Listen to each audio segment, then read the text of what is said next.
공부를 잘하고 싶은데 마음대로 안 된다고요? 그럼 이제부터 스마트 학습 검사로 시작하세요.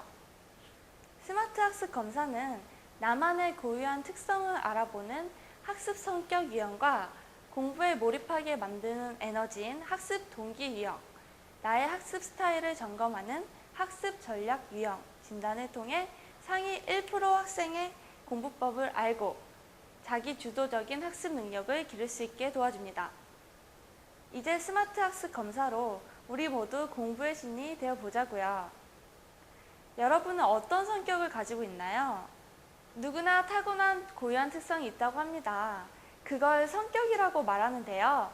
활발한 성격, 조용한 성격, 꼼꼼한 성격, 급한 성격도 있지요. 활발한 성격의 친구들은 혼자 공부하는 것보다는 친구들과 함께 공부하는 걸 더 좋아할 수 있고, 조용한 성격의 친구들은 조별 활동보다 혼자 생각하며 공부하는 것을 더 좋아할 수도 있겠지요. 고대 그리스인들은 성격을 4가지로 구분하였는데 근대에 이르러 그 개념을 확장시킨 분석 심리학자 칼 융의 이론을 바탕으로 우리나라 청소년에 맞게 재구성한 것이 바로 스마트 학습 성격 유형이라고 합니다. 네, 이 표를 보시면 4가지 성격 유형이 나와 있는데요. 에너지의 방향에 따라서 외향적인지 내향적인지, 정보를 받아들이는 방식에 따라서 오감적인지 직관적인지, 판단하는 기준에 따라서 논리적인지 감상적인지, 생활하는 방식에 따라서 계획적인지 즉흥적인지 구분할 수 있습니다. 외향적이고 직관적이고 감성적이면서 즉흥적인 성격의 이 학생은 창의성 있는 낙관형이라고 하는데요.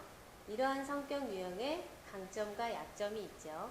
우리 친구들은 자기의 성격을 잘 살펴봐서 강점은 더욱 강화시키고 약점은 보완하도록 노력하는 게 필요하겠죠. 네, 강점은 더욱 강화시키고 약점은 보완해야 한다는 말씀 잘 들었죠? 우리 친구들은 어떤 성격 유형인가요? 나의 성격적 특성에 따른 약점 보완 실천 방법을 참고해서 학습에도 응용하길 바랄게요. 그럼 다음은 학습 동기 유형에 대해 살펴볼까요? 무언가에 몰입해 본 적이 있나요? 운동, 게임, 청소, 만화책 보기? 무언가에 몰입을 할 때 그 일은 재미도 있고 성공할 확률이 매우 높아지지요. 그럼 우리 친구들은 공부할 때 몰입할 때가 있었나요? 주로 어떤 이유 때문에 공부를 하나요? 나를 공부에 몰입하게 하는 이유가 무엇인지 알아보는 검사가 곧 학습 동기 유형 검사랍니다. 자, 그럼 결과지를 한번 살펴볼까요? 선생님, 우리 학생들의 학습 동기에는 어떤 것들이 있나요? 네, 공부를 하는 동기는 크게 4가지의 성향으로 볼 수 있습니다. 탐구성은 스스로 원리와 특성을 파악하는 것을 좋아하는 성향이고요. 수동성은 남의 요구에 의해서 억지로 공부하는 것을 말합니다. 관계성은 다른 사람의 칭찬과 격려, 인정에 의해서 공부하는 성향이고요. 활동성은 신체적인 활동과 경험을 좋아하는 성향을 말합니다. 이러한 성향의 정도에 따라 학습 동기는 탐구성이 높은 능동형, 수동성이 높은 수동형, 관계성이 높은 인정형의 3가지 유형으로 구분됩니다. 네, 그렇군요. 김철수 학생의 학습 동기 유형이 인정형인데 해석 좀 해주세요. 네, 인정형은 학습 동기 중에서 탐구성과 수동성, 활동성보다도 관계성이 가장 높은 사람을 말합니다. 이런 친구는 부모님이나 선생님께서 칭찬해 주시면 더 열심히 공부하는 스타일이지만 또 관계가 좋지 않으면 공부를 쉽게 포기할 수도 있어요.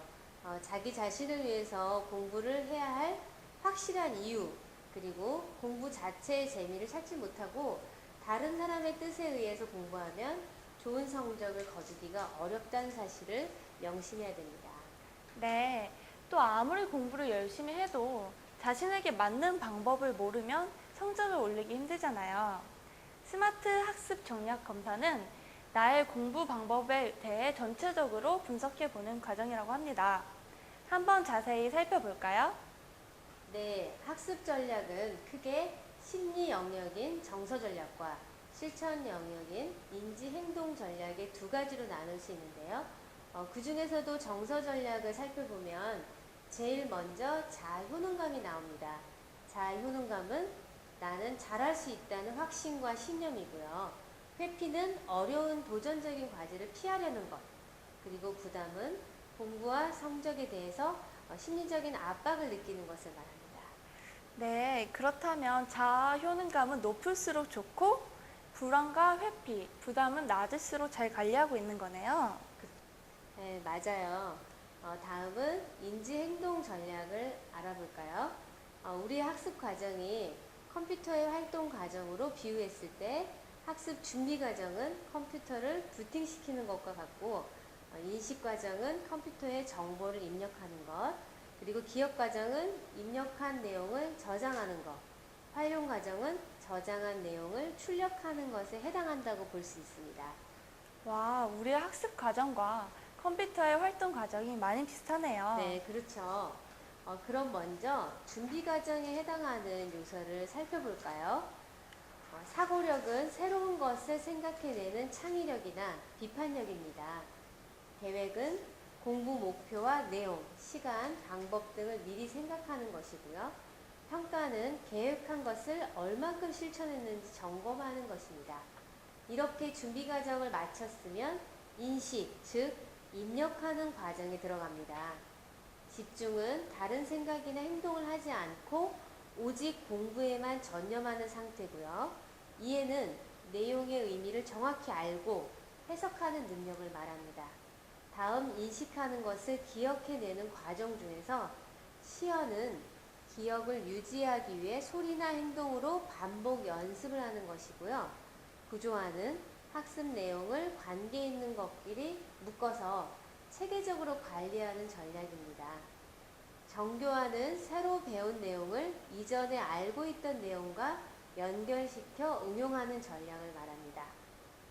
마지막으로 기억한 것을 활용하는 과정 중에서 시험 전략은 시험을 준비해보고 효과적으로 잘 치르는 방법이고요.